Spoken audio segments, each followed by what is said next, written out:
तलवार घेऊन चालत नाही, तर तलवार चालवण्या मनगटामध्ये इच्छाशक्तीचं फार मोठं बळ लागतं हे सांगणारी या जगाच्या पाठीवरची एकमेव राजमाता राष्ट्रमाता माझी जाऊ शिवछत्रपती शिवाजी महाराज या सर्व विभूत्यांच्या विचाराशी प्रथमतः विनम्र अभिवादन करतो। उपस्थित सर्व पूज्य भदंत आपणास त्रिवार वंदन करतो, वंदामी म्हणते।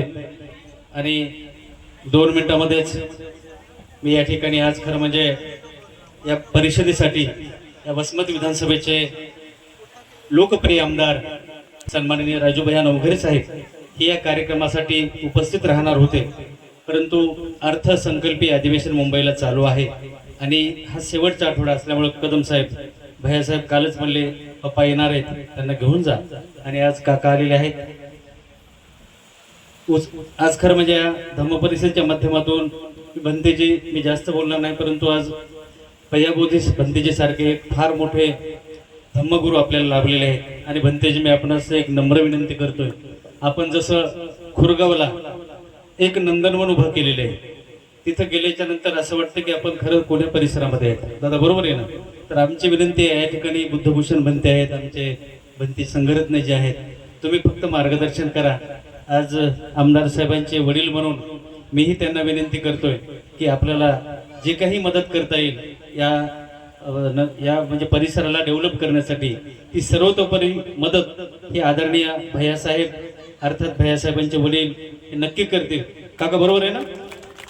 तर अशा पद्धतीनं जर भंतेजी आम्हाला तुम्ही थोडंसं मार्गदर्शन केलं तर याही ठिकाणी आज खरं म्हणजे 20 वर्षाची 20वी धम्म परिषद आहे, पुढची 21वी धम्म परिषद भंतेजी तुम्हीच म्हणसाल की खरंच म्हणजे काय जादू केली, तसं तुम्ही थोडंसं आम्हाला मार्गदर्शन करा।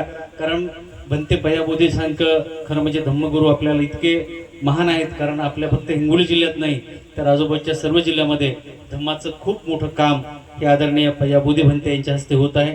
कारण खुरगावला जर तुम्ही कधी गेलात तर विशेष एक गौतम बुद्धाची मूर्ती, आपण कोणी गेला होतात का तिथं?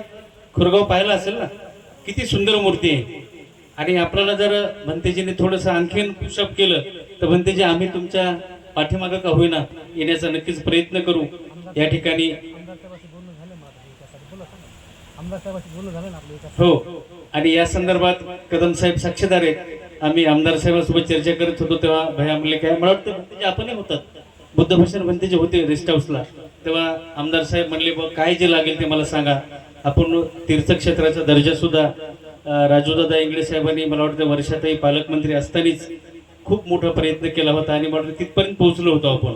तर ते काही डिस्कनेक्ट झालेले जे काम असेल दादा, तर आता योगायोगानं आमदार साहेब सत्तेमध्ये आहेत, पालकमंत्री आपलेच आहेत, तेव्हा नक्कीच ते मला वाटतं काम होईल असं मी आपल्याकडनं आश्वासित करतो आणि थांबतो। जय भीम, जय बुद्ध, नमो बुद्धाय।